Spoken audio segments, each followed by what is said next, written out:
Hello and welcome to Camp Xbox. It's that time of year again, so let's gather around the campfire and talk about some scary games. The 7th generation is full of great horror games, and I've been working on a series covering some great Xbox 360 horror titles. I feel I've only scratched the surface, and today I picked 5 more horror games on the 360 in this ongoing series. Not all of these are full-on horror games, but they do at least have some horror theming. There's still so many more, so be sure to let me know what I should talk about next. All footage was captured off of an Xbox 360, and I want to give a huge shout out to my YouTube channel members for their support. And let's go ahead and hop into this one. First up today is F.E.A.R 2 Project Origin. This came out in 2009 for the PS3, 360, and PC. It was published by WB Games and developed by Monolith. This is the sequel to the much-loved original F.E.A.R, which I covered in an earlier episode. That game is a fantastic horror shooter and has that early 360 first-person shooter feel. It doesn't feel very modernized or what would become modern on the 360, and goes for its own style with loose shooting and great leaning mechanics. F.E.A.R 2 came out 4 years later, and it came with a more modern feel, but it still retains the charm of the series. One thing I love about this entry is that it takes place right before the end of the first game, so it feels like a true continuation. After entering a penthouse and getting caught in an explosion, you wake up in a hospital. Yet things are really funky, and you experience weird hallucinations. You have enemies attack you, and of course, Alma is there to haunt you.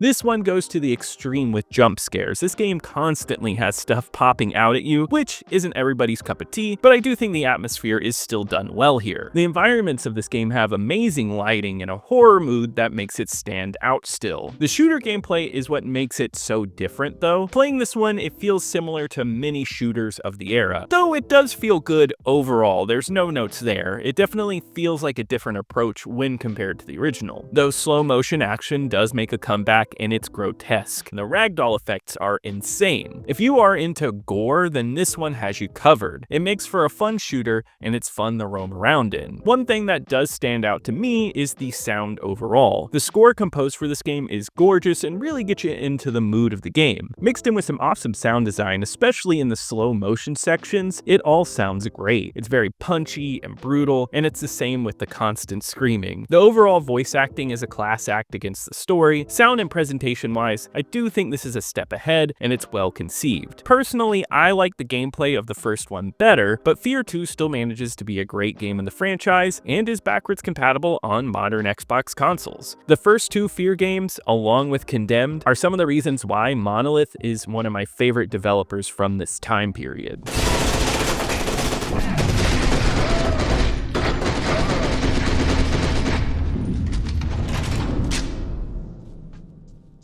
Next up, let's talk a little bit about Silent Hill Homecoming. This came out in 2008 for the 360, PS3, and PC. It was published by Konami and developed by Double Helix. One interesting thing to note is that this one never made it to Japan. It only stayed in North America and PAL regions. Originally announced as Silent Hill 5, this was meant to be the next step for the franchise. And I remember the lead up to this game was a huge deal, and then it quickly fizzled out. And if you look at reviews from the time, you can definitely see why, and after this, the series faltered for a long time. Yet going back to this one, I still find it to be an enjoyable game at times, but it certainly is not reaching the heights of the games before it. In this entry, you play as Alex Shepard. You return to the place you grew up in, Shepherd's Glen. When you get there, the town is covered in fog, creatures, and your little brother is missing. As in usual Silent Hill fashion, there is a darker conspiracy here, and you uncover secrets of your past and the town, all with a nice dose of depression to make it a very dark horror game. And though Team Silent did not work on this one, you can tell the developers still had a love for the franchise. The game itself plays closely to Silent Hill games from before. You play from a third-person perspective and you roam around tight areas. Enemies will pop up and you can either fight back or run. There is still a specific focus on puzzle solving to go along with the plot. I like this formula, and I know some don't love that the series at this point wasn't evolving much, but it's a formula that I think works. It rests back into the Silent Hill tropes, and there's something comforting about that. Though this game is nowhere near perfect, I do think the controls overall needed to be improved, because it has an overall stiff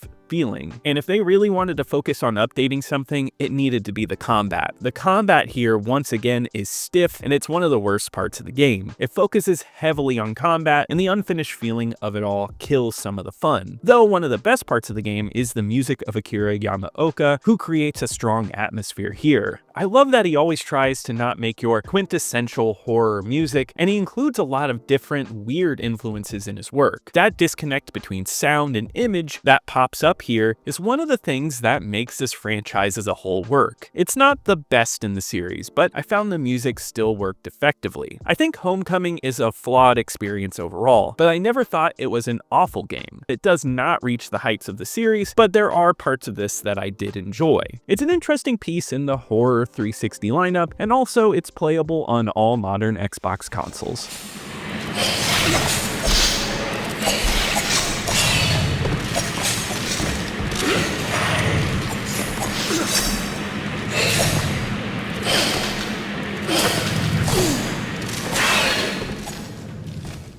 Next up is Condemned 2 Bloodshot. This is the sequel to Condemned, which we talked about a bit earlier in this series. This one came out in 2008 and also saw a PS3 release. It was published by Sega and developed by Monolith. I'm personally a huge fan of the original Condemned, and I find it interesting that it got a sequel. Though it has its fans, it was never a game that screamed out as something that would get a sequel, even though they were planning a whole universe around the franchise. Though I'm happy that this game exists. I don't think it's as amazing as the first Condemned, but this one still holds up as something unique and original in the horror space. In this entry, you return to playing as Ethan Thomas. Things in the city of Metro have become way worse, and murders and destruction are common occurrences everywhere. With this being a year after the original Condemned, Ethan is in a much worse place and is plagued by hallucinations and looks disheveled. In this one, Ethan uncovers conspiracies of the past and around the city, and this one gets insane. If you want something that's a little crazier and you weren't as into the grounded plot of the original, then this one pulls off some dark and weird stuff, and I like what it goes for. On a technical standpoint, this entry does give a lot of upgrades. The first Condemned looked solid for a launch title, but this entry was more in line with some of the better looking games of the era. The melee combat also gets beefier here, and you can tell that Monolith tried to improve the enemy AI. They are far more reactive and less predictable, making the in-your-face fights more brutal. The whole game keeps up a solid atmosphere, and like the original, has a dark feeling to it. Unsure of when an enemy will pop up and scare the hell out of you, it's a tense experience overall. It's helped by some awesome sound design, and overall I find Condemned to be a solid follow-up. It's not perfect though, and this game definitely has its detractors. Personally, I find the grounded story of the original to be scarier, and its focus on serial killers to be more interesting, especially with its mix of crime scene investigating and horror. Also, this game throws in multiplayer, which is such an odd move, but every game at the time had to have multiplayer. And I've played a little bit of it, and I thought it was kind of fun. That being said though, I still find this one to be freaky and well worth trying out. Unfortunately, this one never made the cut for backwards compatibility like the original.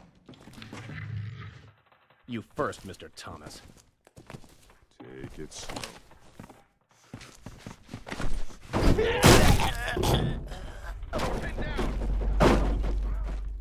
Next up is Evil Within. This one came out in 2014 for the Xbox One, PS4, PS3, PC, and 360. It was developed by Tango Softworks and published by Bethesda. This is one of those cross-generational releases for the 7th generation into the 8th generation, and I had only ever played the Xbox One version of this game. On there, this one looked great, so I was interested in seeing how the 360 version pulled it off. Actually, I didn't even know this made it onto the 360 till years later, and it was cool to go back to this one. This is a survival horror game that is a mix of a lot of influences, and is such an odd experience, being both scary, funny, and weird. Something that has made this one stand out over time, even 10 years later. First off, it is wild that this game went for an expanded widescreen ratio approach, adding more peripheral vision and giving you giant black bars on the top and bottom. Later on, they would patch in the ability to play in full screen, but I like the ambition it's going for, and I always play play it in this widescreen aspect ratio. Along with the ambition is that this game even made it over to the 360. I didn't really notice much wrong with the gameplay and the transition. The game still looks gorgeous with great visuals and is an awesome world brought to life. I did notice that the performance took some hits in the cutscenes, though I remember the Xbox One version also not running perfectly, but the last time I played it there had to have been a decade ago. This is a third-person survival horror game and does offer a lot in terms of gameplay, but it reminds me a little bit of Alien Isolation at times. There are these horror stealth moments that are insanely tense, where you have to try to avoid enemies without being seen, and it's always a freaky and scary experience. All the combat and gunplay controls well. It's a smooth playing game overall, and going through the insane story is a blast. The lead character, Sebastian, is thrown into this insane world full of disgusting monsters and settings, and it's a game with a variety of crazy things to look at, like the enemies, and it's mixed in with a weird but fun story. One of my favorite game composers, Masafumi Takada, came in to do the compositions, and it matches the mood of the game. Same with all of the sound work and voice acting. Sound is such an important part of horror, as it enhances the experience by allowing you to hear all those little subtle noises in the background and the enemies walking around, which helps build up the tension. It's something that shouldn't be overlooked in a horror game, and I think it isn't here.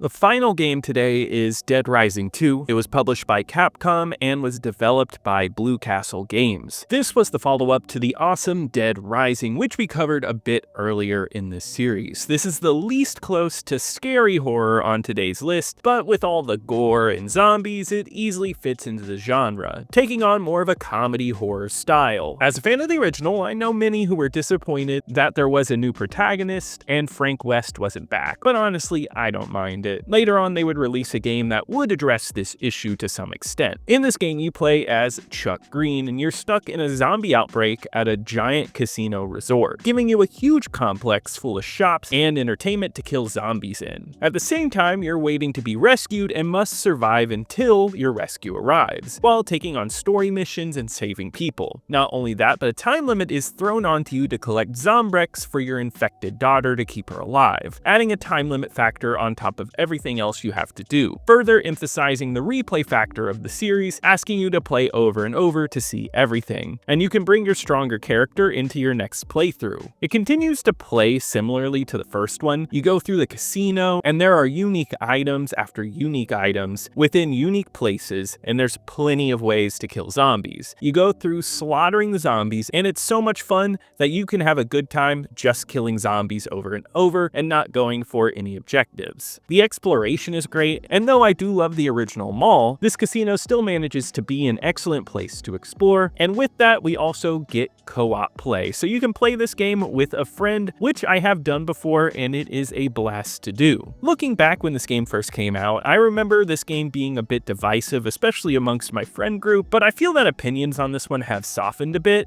It still manages to be a good time, and if you like the same silly gameplay of the original, there's still some great fun to be had here. This one isn't stuck on the Xbox 360 as well, and has since gotten a release on modern consoles, so it's easy to go back and give this one a shot.